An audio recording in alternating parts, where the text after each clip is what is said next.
Hello and welcome everyone. उम्मीद करते हैं आप सब बहुत अच्छे होंगे। सी चैट के लिए टॉपिक वाइज आज से क्लास शुरू होने वाला है, जो कि पर डे 9 बजे आपको मिल जाया करेगा।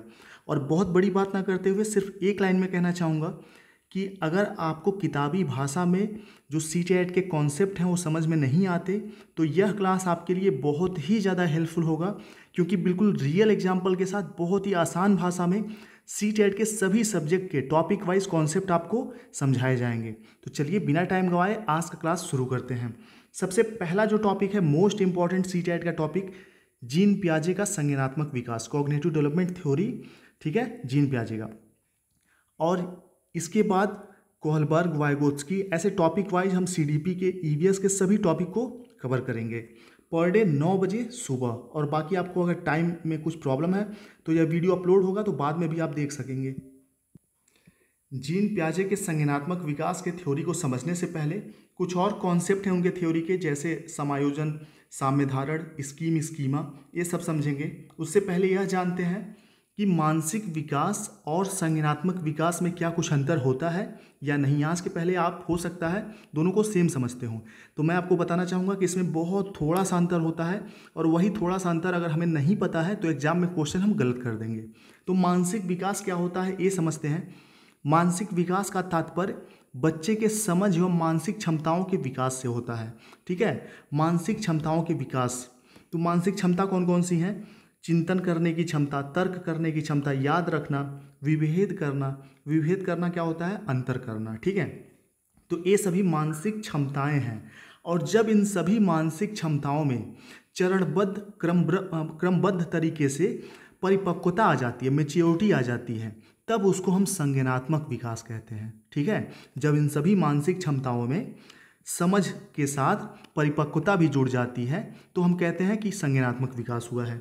एग्जाम्पल के लिए आप समझिएगा कि गांव में क्या कहते हैं लोग कि यह लड़का या यह लड़की शादी के लिए संज्ञान हो गई है या संज्ञान हो गया है। संज्ञान होने का मतलब क्या है कि संज्ञानात्मक विकास जो होता है वह उम्र के हिसाब से चरणबद्ध तरीके से होता है, क्रम से होता है। और उसी को जीन पियाजे ने एक्सप्लेन किया है कि किस उम्र में बच्चा किस संज्ञानात्मक स्तर पर पहुंचता है, यानी कि किस उसके जो सोचने समझने की क्षमता है वह किस स्तर तक पहुंचती है। ठीक है, तो आप समझ चुके होंगे कि जब मानसिक विकास में परिपक्वता जुड़ जाएगी तब हम बोलेंगे कि संज्ञानात्मक विकास हुआ है। क्लियर है? चलिए अब आगे बढ़ते हैं। संज्ञानात्मक विकास को अच्छे शब्दों में समझ लेते हैं। संज्ञानात्मक विकास से तात्पर्य बालकों में किसी संवेदी सूचनाओं को ग्रहण करके उस पर चिंतन करने तथा क्रमिक रूप से उसे इस लायक बना देने से होता है कि जिसका प्रयोग विभिन्न परिस्थितियों में करके वह तरह तरह की समस्याओं का समाधान आसानी से कर पाए। ठीक है, मानसिक विकास हो जाने पर हम यह गारंटी नहीं दे सकते या यह नहीं कह सकते हैं कि बच्चा अब जीवन में किसी भी समस्या को सुलझा लेगा। ठीक है, जब मानसिक विकास में परिपक्वता जुड़ जाएगी तब बच्चा संज्ञानात्मक स्तर पर पहुंच जाएगा, संज्ञानात्मक विकास उसका हो जाएगा, और तब बच्चा किसी भी समस्या का हल आसानी से खुद ही ढूंढ पाएगा। ठीक है, जैसे कि बच्चा शादी के लिए संज्ञान हो गया है, तो संज्ञान हो गया है का मतलब कि शादी के बाद जो भी जिम्मेदारियां होती हैं, जो भी परेशानियां होती हैं, सबसे निपटने के लिए वह परिपक्व हो चुका है। ठीक है, तो इसका अर्थ ये होता है। अब है जीन पियाजे के अनुसार बच्चे का संज्ञानात्मक विकास परिपक्वता स्तर और उसके अनुभव के अंतःक्रिया पर निर्भर करता है।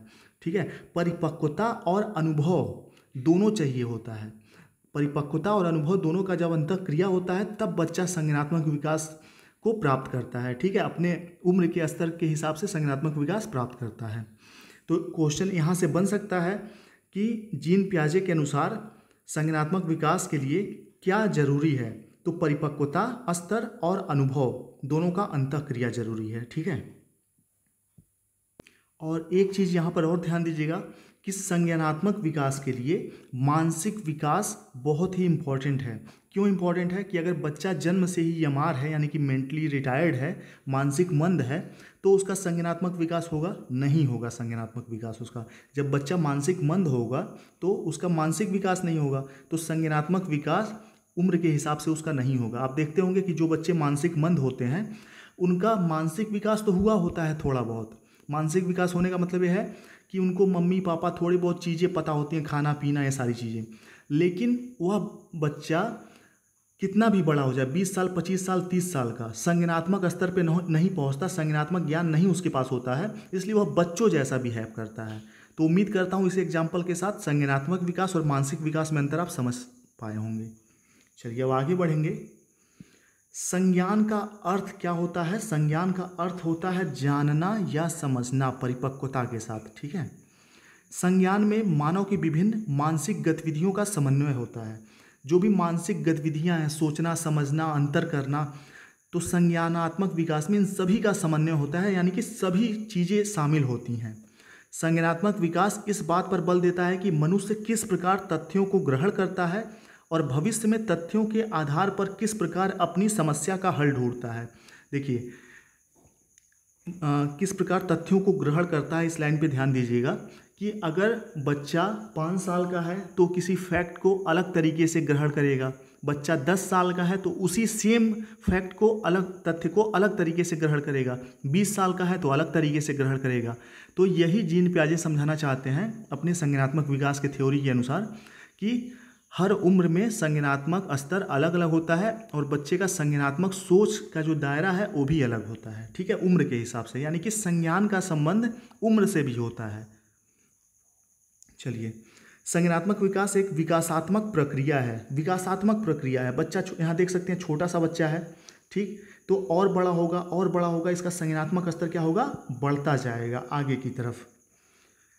तो एक विकासात्मक प्रक्रिया है जिसके द्वारा एक बच्चा बुद्धिमान व्यक्ति बनता है, वृद्धि के साथ साथ ज्ञान अर्जित करता है तथा चिंतन अधिगम तक और अमूर्त योग्यता में सुधार करता है। और एक चीज़ और ध्यान दीजिएगा, संज्ञानात्मक वृद्धि नहीं है, यहाँ पर क्या है? संज्ञानात्मक विकास शब्द जुड़ा हुआ है। तो विकास क्या होता है? यह जीवन पर्यंत चलता रहता है। लेकिन जीन पियाजे के अनुसार संज्ञानात्मक विकास एक उम्र के बाद, यानी कि परिपक्वता स्तर तक पहुंचने के बाद उसका सामान्यीकरण हो जाता है, एक यानी कि सामान्य रूप से फिर वो आगे बढ़ेगा, सभी में समान रूप से, लगभग थोड़ा बहुत अंतर के साथ, ठीक है। यानी कि बच्चा जन्म से उसका संज्ञानात्मक विकास शुरू होगा और किशोरावस्था तक जीन पियाजे के अनुसार उसका जो संज्ञानात्मक विकास है लगभग कंप्लीट हो जाएगा, उसके बाद उसमें सामान्यीकरण हो जाएगा उसके संज्ञानात्मक विकास में। चलिए, तो जीन पियाजे के संज्ञानात्मक विकास को अन्य नामों से भी जानते हैं, वो भी इम्पॉर्टेंट है। तो जीन पियाजे का जो सिद्धांत है उसको विकासात्मक अवस्था का सिद्धांत भी कहते हैं, क्योंकि यह विकासात्मक होता है, उम्र के साथ बढ़ता रहता है, इसमें विकास होता है, ठीक है, तो इसको विकासात्मक अवस्था का सिद्धांत भी कहते हैं।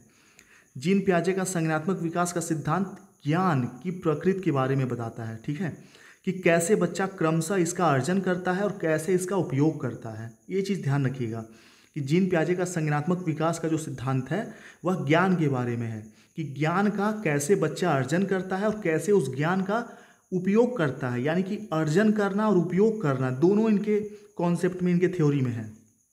आगे बढ़ते हैं, नोट करते रहेंगे जो मैं बोल रहा हूँ एक एक लाइन में अपने भाषा में, तो आप फ्यूचर में आसानी से रिवीजन कर पाएंगे। तो नोट जरूर करते रहिए, और वीडियो थोड़ा सा भी पसंद आ रहा हो तो अभी लाइक ज़रूर कर दीजिए, ठीक है, आगे आप लोग भूल जाते हैं। लाइक से क्या होता है कि मोटिवेशन मिलता है, और एक और बेनिफिट होता है कि फिर फ्यूचर में कई लोगों को नोटिफिकेशन नहीं मिल पाता वीडियो का। जिन लोगों ने लाइक किया होता है तो उनके होम पेज पर भी जब वीडियो अपलोड होगा नोटिफिकेशन नहीं भी जाएगा तो भी आपको मिल जाया करेगा। तो जीन पियाजे ने व्यापक स्तर पर संज्ञानात्मक विकास का अध्ययन किया। पियाजे के अनुसार बालक द्वारा अर्जित ज्ञान के भंडार का स्वरूप विकास की प्रत्येक अवस्था में बदलता रहता है। उसके पास जो भी ज्ञान का भंडार है, ठीक है, वह क्या होता है? विकास उसका होता रहता है, उसके स्वरूप का विकास होता रहता है। और प्रत्येक अवस्था में, प्रत्येक अवस्था का मतलब बच्चा छोटा है, ठीक, तो अलग होगा, थोड़ा और बड़ा होगा तो उसका संज्ञानात्मक विकास और अलग तरीके से होगा, और बड़ा हो जाएगा।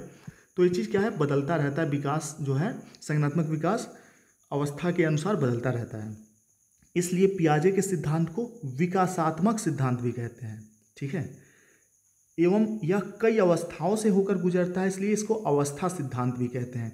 तो आपको यहाँ नोट कर लेना चाहिए कि जीन पियाजे के संज्ञानात्मक विकास के सिद्धांत को अवस्था सिद्धांत, विकासात्मक सिद्धांत भी कहते हैं। अब देखिए कुछ इंपॉर्टेंट संप्रत्यय हैं। संप्रत्यय क्या होता है? कई जगह आपने संप्रत्यय लिखा हुआ देखा होगा, तो संप्रत्यय माने होता है कॉन्सेप्ट, ठीक है, कॉन्सेप्ट। कॉन्सेप्ट को ही शुद्ध भाषा में हिंदी में संप्रत्यय कहते हैं। तो इनके जो कुछ इंपॉर्टेंट कॉन्सेप्ट हैं थ्योरी को पढ़ने से पहले हम समझ लेते हैं। जैसे अनुकूलन हो गया, अनुकूलन में दो इसके हैं, दो कॉन्सेप्ट और हैं इसके अंदर, आत्मसात्करण और समायोजन। फिर साम्यधारण है, स्कीम्स है, स्कीमा है, विकेंद्रीकरण है। ये सभी समझे होंगे तभी जीवन भर थ्योरी याद रख पाएंगे हम। तो इनको समझते हैं। सबसे पहले अनुकूलन देखते हैं, एडाप्टेशन क्या होता है। तो पियाजे के अनुसार बच्चे में अपने वातावरण के साथ समायोजन करने की प्रवृत्ति जन्मजात होती है। ठीक है, पियाजे के अनुसार बच्चे में अपने वातावरण के साथ समायोजन यानी कि घुल मिलकर रहने की प्रवृत्ति जन्मजात होती है।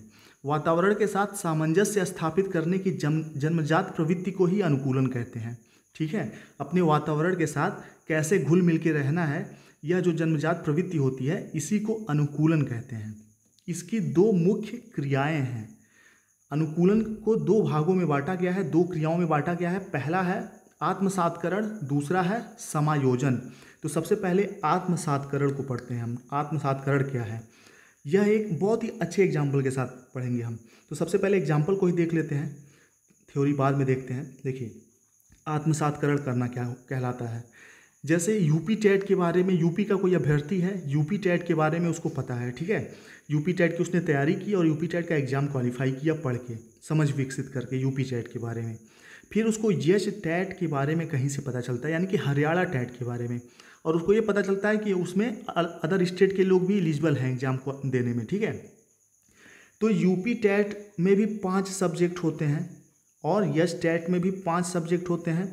इसमें भी फैक्ट बेस्ड क्वेश्चन पूछे जाते हैं यूपी टेट में, और यच टेट हरियाणा टेट में भी फैक्ट बेस्ड क्वेश्चन पूछे जाते हैं। ठीक है, एग्जाम्पल है छोटा सा।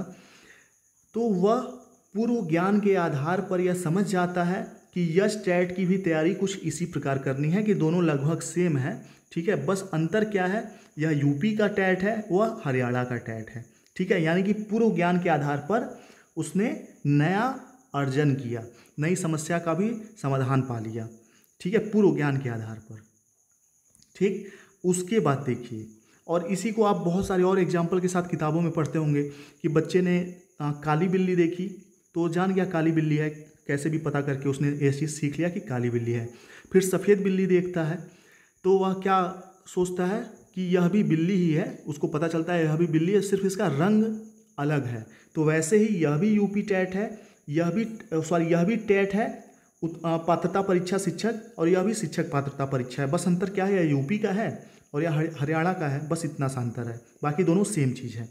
तो यह क्या हो गया, पूर्व ज्ञान के आधार पर नया जब सीख जाएगा, नया समस्या समाधान कर लेगा, तो उसको कहेंगे आत्मसात्करण करना। लेकिन अब यहाँ पर समायोजन आ गया।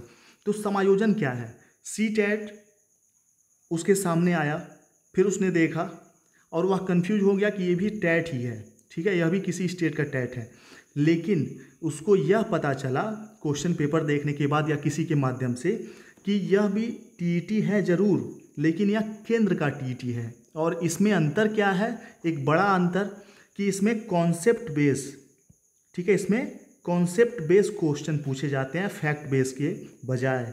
यानी कि अगर कॉन्सेप्ट हमने नहीं समझा तो सी टेट हम क्वालिफाई नहीं कर पाएंगे, लेकिन यूपी टेट और यस टेट में अगर ज़्यादा से ज़्यादा क्वेश्चन हमने याद कर लिए, फैक्ट बेस वाले तथ्य आधारित क्वेश्चन, तो हम यूपी टेट और यस टेट क्वालिफाई कर सकते हैं। इसमें बहुत ज़्यादा अंतर है नहीं, सिर्फ स्टेट का अंतर रह गया। लेकिन यहाँ पर क्या है, यह सेंट्रल गवर्नमेंट का एग्ज़ाम है, यानी कि इसको क्वालिफाई करने के बाद पूरे देश में शिक्षक बनने के लिए एलिजिबल हो जाएगा बच्चा। और इसमें तो जब पूर्व ज्ञान में कुछ नया ऐड करता है और कुछ सुधार करता है, ठीक है, कुछ नया इंक्लूड करेगा, ऐड करेगा और कुछ उसमें परिवर्तन करेगा अपने पूर्व ज्ञान में, तो उसको कहेंगे समायोजन करना। यानी कि पूर्व ज्ञान में बिना कुछ बदले, ठीक है, बिना कुछ बदलाव किए, बिना कुछ जोड़े, जब वह कुछ नया चीज़ सीखेगा तो उसको कहेंगे आत्मसात्करण करना। लेकिन पूर्व ज्ञान में जब कुछ ऐड करेगा, कुछ सुधार करेगा, कुछ बदलाव करेगा, तो उसको क्या कहेंगे, समायोजन करना कहेंगे। ठीक है, जैसे कि बच्चे ने काली बिल्ली देखी, सफ़ेद बिल्ली देखी, जान गया दोनों बिल्ली ही हैं। फिर उसने कुत्ता देखा तो देखा कि उसका भी 4 पैर है, ठीक है, तो उसको भी वो बिल्ली समझ रहा था, लेकिन उसने क्या सुधार किया कि भले ही इसका भी 4 पैर है, जैसे कि इसमें भी 5 सब्जेक्ट हैं, इसमें भी 5 सब्जेक्ट हैं, सी टेट में भी 5 सब्जेक्ट आते हैं, लेकिन ये सारी समानताएं होने के बावजूद भी इसमें बड़ा अंतर क्या है कि इसमें कॉन्सेप्ट बेस्ड सीटेट में आता है, इसमें फैक्ट बेस्ड चीज़ें आती हैं इन दोनों में, ठीक है। यह दोनों स्टेट का टैट है और ये क्या है, सेंट्रल गवर्नमेंट का टैट है, मतलब पूरे देश में एलिजिबल होता है, ठीक है। तो इसमें कुछ इसने आत्मसातकरण में कुछ बड़ा बदलाव नहीं किया, कुछ नया इंक्लूड नहीं किया बहुत ज़्यादा, लेकिन समायोजन में वह बदलाव करेगा कि जैसे कुत्ते का भी 4 पैर होता है लेकिन यह भों भों करता है और बिल्ली म्याऊं करती है, ठीक है। यह भी पालतू जानवर है, ये भी पालतू जानवर है, कुत्ता बिल्ली दोनों, लेकिन अंतर क्या है, बहुत सारा अंतर है कि वह जानवर होने के बावजूद, पालतू होने के बावजूद वह अलग जानवर है, यह अलग जानवर है, ठीक है। चलिए, उम्मीद करता हूँ कॉन्सेप्ट आपको समझ में आ गया होगा। आखिरी लाइन में यही कहूँगा, जब बिना कुछ बदलाव किए नया कुछ सीख जाएगा तो आत्मसातकरण करना कहलाएगा, और जब उसमें कुछ बदलाव करेगा, पूर्व ज्ञान में कुछ नया ऐड करेगा तो उसको समायोजन कहेंगे, ठीक है। अभी आगे एक स्थिति ऐसी भी पैदा होगी जीन पियाजे की थ्योरी में, जब बच्चा समझ ही नहीं पाएगा कि आत्मसातकरण करूं मैं या फिर समायोजन करूं, ठीक है। तो क्या करता है, दोनों क्रिया एक ही साथ करना प्रारंभ कर देता है, तो उसको क्या कहते हैं आगे देखेंगे हम। चलिए, अब ये जो थ्योरी लिखा हुआ वो भी आप चाहें तो पढ़ सकते हैं। एक ऐसी आत्मसातकरण एक ऐसी प्रक्रिया है जिसमें बालक किसी समस्या का समाधान करने के लिए पहले से सीखी हुई योजना या मानसिक प्रक्रिया का सहारा लेता है। और समायोजन क्या होता है, कभी कभी ऐसा होता है कि वास्तविकता से समंजन मतलब समायोजन, वही समंजन करने में पहले से परिचित योजना या मानसिक संक्रिया से काम नहीं चलता। ऐसी स्थिति में बालक योजना संप्रत्यय व्यवहार में परिवर्तन लाता है ताकि वह नए वातावरण से अनुकूलन कर सके, तो इसको समायोजन कहते हैं, ठीक है। जैसा कि एग्जाम्पल के थ्रू आपने समझा। अब आगे है साम्य धारण, मोस्ट इंपॉर्टेंट ये भी कॉन्सेप्ट है। साम्य धारण क्या होता है, इसमें बालक आत्मसातकरण और समायोजन के बीच संतुलन स्थापित करता है, ठीक है। अब यहाँ पर क्या है, आपने पहले तो सिर्फ टीईटी देखा, UP TET, C TET, S TET, ठीक। अब यहाँ पर एक बहुत बड़ा अंतर क्या आ गया कि बच्चे के सामने सुपर टेट का एग्जाम आ गया या DSSB या KBS का एग्जाम आ गया, DSSB या फिर KBS का एग्जाम उसके सामने आ गया। अब वह कंफ्यूज हो गया कि इसमें तो सब्जेक्ट ज़्यादा हैं, पहले तो 5 ही सब्जेक्ट होते थे शिक्षक भर्ती पात्रता परीक्षा में, तो इसमें 6 सब्जेक्ट हैं, 200 क्वेश्चन हैं, टाइम अलग है, KBS में भी अलग सिस्टम है, अलग सब्जेक्ट हैं। उसके बाद यस टेट जो सुपर टेट उत्तर प्रदेश का होता है, इसमें तो टोटल 14 सब्जेक्ट हैं। तो वह क्या हुआ, कंफ्यूज हो गया, और उसके बाद उसने क्या किया, आत्मसातकरण और समायोजन दोनों के बीच संतुलन स्थापित किया और दोनों क्रिया एक साथ करना प्रारंभ कर दिया, तो उसको क्या बोलेंगे, साम्य धारण, ठीक है। अब देखिए, पियाजे का कहना है कि कभी कभी बालक के सामने ऐसी परिस्थिति या समस्या आती है जिसका उसने पहले कभी अनुभव नहीं किया। अब उसने यूपी टेट का बच्चे ने तो अनुभव किया था, इसीलिए यस टेट भी उसको आसान लगा कि सेम चीज़ें हैं, और फिर इसी के आधार पर कुछ चीज़ें बदलकर सी टेट भी उसने क्वालिफाई कर लिया। लेकिन सुपर टेट में 14 सब्जेक्ट हैं, इन सब में तो मान लीजिए 5-5 सब्जेक्ट हैं, सब पात्रता परीक्षा हैं, लेकिन सुपर टेट डायरेक्ट भर्ती परीक्षा है या KBS भर्ती परीक्षा है, तो ऐसा समस्या उसके सामने कभी आया नहीं था, ठीक है। तो क्या करता है, ऐसा कभी समस्या अनुभव नहीं किया है, तो उसमें एक तरह का संज्ञानात्मक असंतुलन उत्पन्न हो जाता है, जिसे दूर करने के लिए या संतुलन स्थापित करने के लिए आत्मसातकरण और समायोजन दोनों ही प्रक्रियाएं करना प्रारंभ कर देता है। तो क्लियर है ना इस एग्जाम्पल के साथ, ठीक है, कि जब समस्या ऐसा हो जो कभी उसके सामने ना आया हो, ठीक है, एकदम नया हो, अपरिचित हो, तो आत्मसातकरण और समायोजन दोनों के बीच वह क्या करता है, संतुलन स्थापित करने के लिए दोनों क्रिया को एक साथ करना प्रारंभ कर देता है, उसको साम्य धारण कहा जाता है। चलिए, अब आगे बढ़ेंगे मेन कॉन्सेप्ट, मेन थ्योरी की तरफ। जो 4 इन्होंने अवस्थाएं बताई हैं संज्ञानात्मक विकास की, उसको पढ़ते हैं। अच्छा, अभी विकेंद्रीकरण, स्कीम और स्कीमा, ये 3 चीज़ें और बची हुई हैं, फटाक से देख लेते हैं।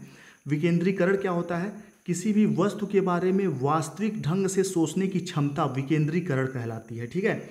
वास्तविक ढंग से सोचने की क्षमता जब विकसित हो जाएगी तो उसको कहेंगे विकेंद्रीकरण होना, ठीक है, डिसेंटरिंग। अगला है स्कीम्स।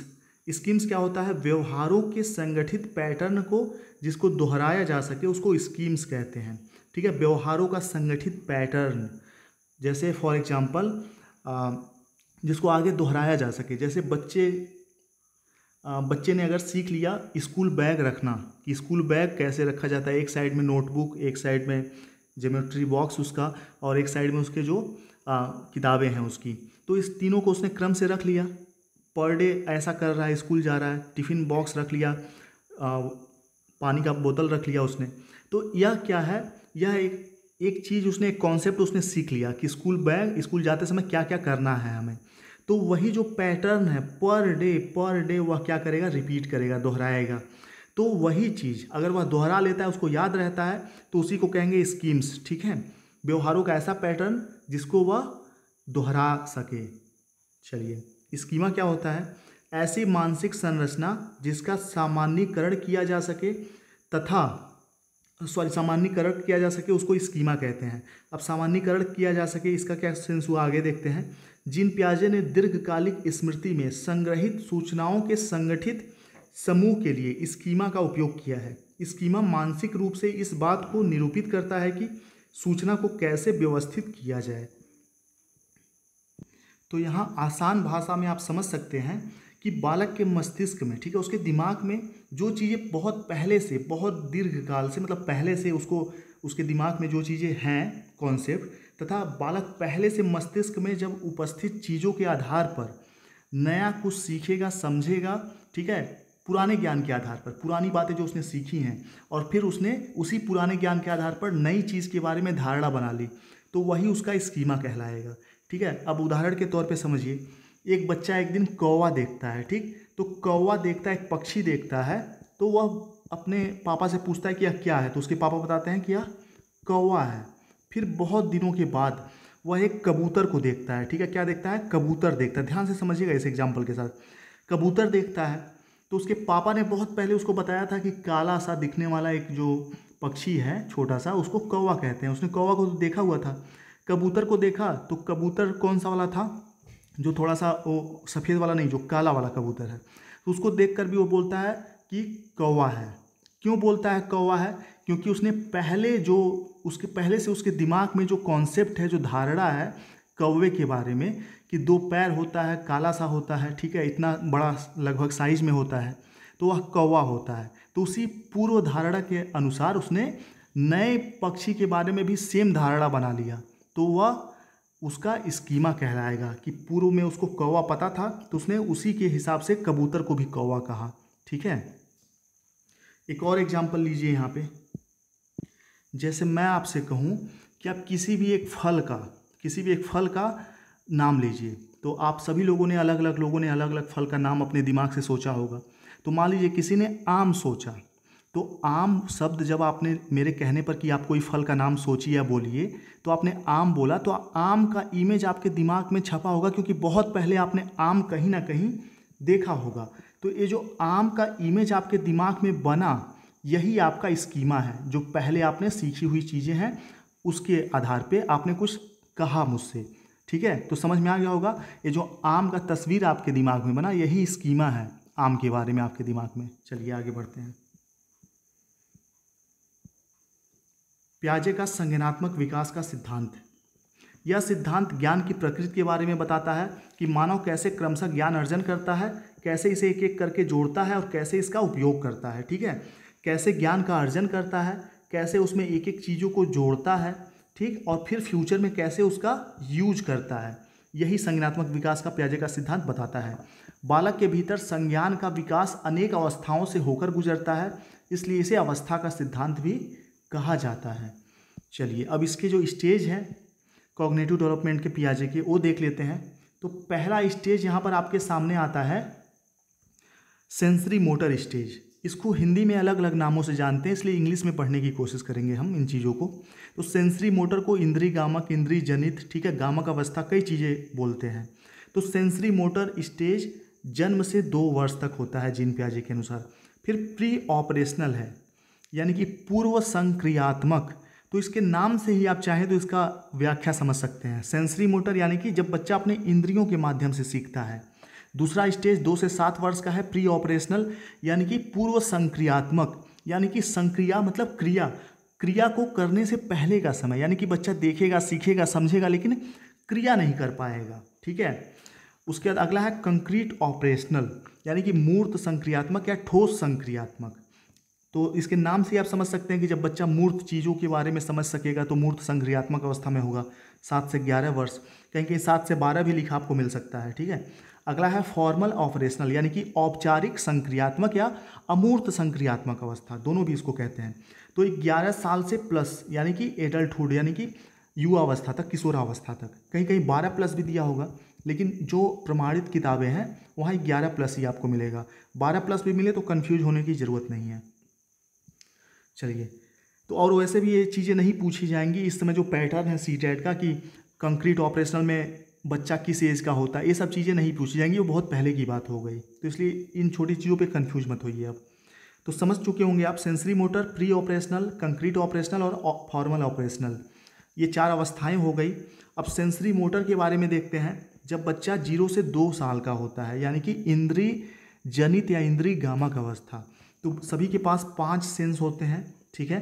तो इन 5 इंद्रियों के आधार पर बच्चा सीखता है। जैसे बच्चा कैसे सीखता है, किसी चीज़ को छू कर, फॉर एग्जाम्पल यहाँ पर कैंडल जल रहा है, दिया जल रहा है, ठीक है। तो दिया जल रहा है तो वह क्या करेगा, इसको जाएगा बच्चा, उसको आप मना करेंगे तो भी उसको छुएगा और जल जाएगा। क्या सीखेगा, भले आप उसको समझाते हार जाएंगे कि छुओगे तो जल जाओगे, लेकिन 0 से 2 साल का बच्चा छुएगा, जाके छुएगा। जब छुएगा तो यानी कि स्पर्श किया, स्पर्श भी एक इंद्रिय है, तब उसको ये समझ में आएगा कि छूने से इंसान मतलब गर्म चीज़ों को या दिया को छुएंगे जल जाएंगे। तो उसने एक नया चीज़ सीख लिया। फिर आप उसको लाख मना करेंगे कि ये नमक है, इसको मत खाओ, इसको मत छुओ, या मिट्टी है, लेकिन वह उसको जीभ पे जब तक टच नहीं करेगा, चखेगा नहीं स्वाद, तब तक वह नहीं मानेगा कि ये बुरा चीज़ है, टेस्ट में अच्छा नहीं होता, ठीक है। तो चख कर, छू कर, 2 चीज़ें हमने समझ ली।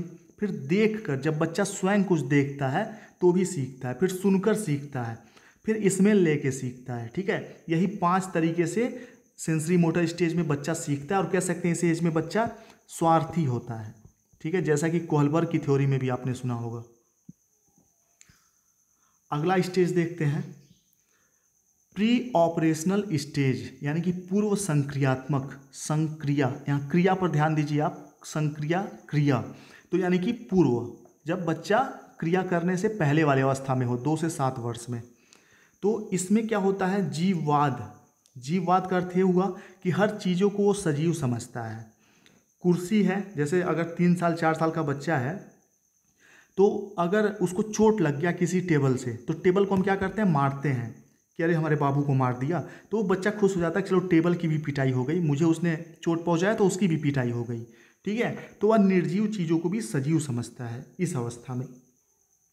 अगला अहम केंद्रित, वह सोचता है, मैं जो इस एज में बच्चा यही सोचता है कि मेरा जो सोच है, मेरी जो बुद्धि है, या मैं जो हूँ यही सर्वशक्तिमान है, मतलब मैं ही सब कुछ हूँ। अहम केंद्रिता होता है उस एज में बच्चे में। उसके बाद अपलटावली का गुण होता है, जैसे कि 2 + 4 6 आप उसको बता देंगे, और फिर आप उसको 4 + 2 देंगे कि क्या होता है, तो नहीं बता पाएगा। जैसा कि आप देखते होंगे जब आप B.Ed BTC कर रहे होंगे, आप जाते होंगे पढ़ाने छोटे बच्चों को, तो वहाँ पे जो प्राइमरी के बच्चे होते हैं, वहाँ पर आप उनको ABCD Z तक वो आपको सुना देंगे, लेकिन आप पूछेंगे कि D के बाद क्या आता है, तो सोचने लगते हैं, D के बाद क्या आता है, या D के पहले क्या आता है, सोचने लगेंगे, B के पहले क्या आता है, सोचने लगेंगे। क्यों? क्योंकि उसमें अपलटावली का गुण होता है। आगे समझते हैं, उससे पहले जान लीजिए कि यह जो दूसरा अवस्था है, इसमें संकेतों और चिन्हों का बहुत विशेष महत्व होता है, और एग्जाम में मैक्सिमम चांस है कि संकेत और चिन्ह पूछा जा सके आपसे, कि संकेत और चिन्हों का किस अवस्था में, जीन पियाजे के अनुसार किस अवस्था में विशेष महत्व है, तो दूसरे अवस्था में, ठीक है। पूर्व संक्रियात्मक, या इसको प्राक संक्रियात्मक भी बोलते हैं, और इंग्लिश में तो हर जगह प्री ऑपरेशनल ही लिखा हुआ मिलेगा आपको। और इस अवस्था में बच्चे में जो अहम केंद्रिता होती है, यानी कि खुद के बारे में खुद से ही सोचते हैं कि मैं ही सब कुछ हूँ, मतलब दूसरे की बात सही नहीं है, ऐसा वैसा। लेकिन धीरे धीरे जब बड़ों के संपर्क में बच्चे आते हैं दूसरी अवस्था में, प्राक संक्रियात्मक अवस्था में, अपने सहपाठियों के साथ खेलना शुरू करते हैं, दोस्त बनाते हैं, भाई बहन के साथ रहते हैं, तो धीरे धीरे अहम केंद्रिता उनमें कम भी हो जाती है, और दूसरों के संपर्क में रहकर सीखना प्रारंभ कर देते हैं, ठीक है। अब वह खेल, अनुकरण, चित्र निर्माण तथा भाषा के माध्यम से वस्तुओं के संबंध में अपनी जानकारी अधिकाधिक बढ़ा लेते हैं। धीरे धीरे वह प्रतीकों को ग्रहण करता है, किंतु किसी भी कार्य का क्या संबंध होता है तथा तार्किक चिंतन के प्रति अनभिज्ञ रहते हैं। जैसा कि मैंने आपको बताया, चीज़ें सीखते हैं, समझते हैं, लेकिन क्रिया नहीं कर पाते हैं। ठीक है, यह अगले अवस्था में ये चीज़ डेवलप होती है उनमें। आगे देखिए, प्राक संक्रियात्मक बालक संकेत तथा चिन्ह को मस्तिष्क में ग्रहण करते हैं। बालक निर्जीव वस्तुओं को सजीव समझते हैं, आत्म केंद्रित हो जाते हैं, संकेतों एवं भाषा का विकास तेजी से होने लगता है। ठीक है, यही ऐसी अवस्था है जिसमें बहुत तीव्र गति से भाषा का भी विकास बच्चे का होता है। कई प्रकार के विकास के लिए जो दूसरा अवस्था है, यानी कि बाल्याकाल जो है, पूर्व बाल्याकाल का अवस्था कह सकते हैं इसको, यह बहुत ही इंपॉर्टेंट होता है। चलिए, तो चीज़ें आप समझ चुके होंगे कि दूसरे प्री ऑपरेशनल स्टेज में क्या क्या चीज़ें हैं। जीववाद यानी कि निर्जीव को भी सजीव समझना, अहम केंद्रित होता है, बच्चा अपने आप को ही सबसे बुद्धिमान मानता है। अपलटावली का गुण होता है, यानी कि 2 + 4 6 होगा बता देंगे आप, लेकिन 4 + 2 पूछेंगे नहीं बता पाएगा। चलिए आगे बढ़ते हैं। और हाँ, जीन पियाजे ने जो सबसे इम्पॉर्टेंट बात इस प्राक संक्रियात्मक प्री ऑपरेशनल स्टेज के बारे में कहा है, वह यह है कि संकेतों और चिन्हों का विशेष महत्व होता है, महत्वपूर्ण साधन है इसके सीखने का दूसरे अवस्था में। अगला है कंक्रीट ऑपरेशनल स्टेज, यानी कि मूर्त या ठोस संक्रियात्मक अवस्था। जैसा कि नाम से ही आपको पता चल रहा है कि इस एज में बच्चा उन्हीं चीज़ों पर विचार व्यक्त कर सकता है, वही चीज़ें सीख सकता है, वही चीज़ें सोच सकता है जो ठोस रूप में या मूर्त रूप में उसके सामने उपस्थित हों। 7 से 11 या 7 से 12 वर्ष का बच्चा होता है इस स्टेज में। ठीक है, तो देखिए, इस अवस्था में बालक जीन पियाजे के अनुसार भार, क्रम, आकार, मुद्रा आदि को समझने लगता है। ठीक, तर्क पर आधारित चिंतन करना शुरू कर देता है। इस अवस्था में बालक मूर्त चिंतन करने लगता है। ठीक है, मूर्त रूप से जो चिंतन है वो करना शुरू कर देता है। आप इस एज के बच्चे से बोलेंगे कोई भी अमूर्त कॉन्सेप्ट, ठीक है, जैसे जो चीज़ें उसके सामने कभी आई ना हो, कभी दिखाई ना दे, उस बारे में वो चिंतन नहीं कर सकता। यानी कि आध्यात्मिक चिंतन जो होता है वह अमूर्त रूप से किया जाता है। तो इस एज का बच्चा आध्यात्मिक चिंतन या इस टाइप के और भी जो चिंतन है नहीं कर सकता। इसमें बालक में पलटावली का गुण विकसित हो जाता है। ठीक है, इस स्टेज में, तीसरे स्टेज में बालक में पलटावली का गुण विकसित हो जाता है। और एक और चीज़ मैं आपको बता दूं, अलग अलग चैनल पे, अलग अलग किताबों में आपने जीन पियाजे की थ्योरी में बहुत सारे अंतर देखे होंगे, लेकिन यहाँ पर जो मैं आपको कॉन्सेप्ट बता रहा हूँ बहुत ही प्रमाणित किताब से और बहुत सारे बहुत सारे जो वेबसाइट है वहाँ से मैंने इन चीज़ों को लिया है। और ख़ुद भी पहले मैंने जो पढ़ा था अपनी तैयारी के दौरान, जब मैं सीटेट की तैयारी कर रहा था, उसके नोट्स सब कुछ मिला कर यहाँ मैं आपको बता रहा हूँ ताकि कोई भी गलती होने का संभावना ना हो। और मुझे जहाँ भी कन्फ्यूजन होता है कि कौन सा सही है कौन सा गलत है, तो मैं सीटेट के प्रीवियस ईयर पेपर को उठा के देखता हूँ। तो आपको भी कोई कन्फ्यूजन हो तो नीचे कमेंट बॉक्स में बताइए कि सर ये चीज़ मैंने अलग पढ़ा है, ताकि मैं उसको एक्सप्लेन कर सकूँ। ठीक है, चलिए आगे बढ़ते हैं। मूर्त संक्रियात्मक अवस्था के बारे में और चीज़ें देखते हैं। इस अवस्था में बालक विद्यालय जाना प्रारंभ कर लेता है एवं वस्तुओं एवं घटनाओं के बीच समानता भिन्नता समझने की क्षमता उत्पन्न हो जाती है। ठीक है, और जीववाद का जो गुण होता है कि निर्जीव को सजीव समझना, निर्जीव को, ये सारी चीज़ें भी समाप्त हो जाती हैं। ठीक है, जैसे आप छोटे बच्चों को डराते हैं, भूत कह के, ये कह के, वो कह के, ये आ जाएगा वो आ जाएगा, लेकिन जब बच्चा तीसरे अवस्था में ठोस संक्रियात्मक अवस्था में पहुंच जाएगा तो इन चीज़ों से वो नहीं डरेगा। चलिए, उत्पन्न हो जाती है। इस अवस्था में बालकों में संख्या बोध, वर्गीकरण, क्रमानुसार व्यवस्था, किसी भी वस्तु व्यक्ति के मध्य पारस्परिक संबंध का ज्ञान हो जाता है। वह तर्क कर सकता है। संक्षेप में वह अपने चारों ओर के पर्यावरण के साथ अनुकूलन करने के लिए अनेक नियम सीख लेता है।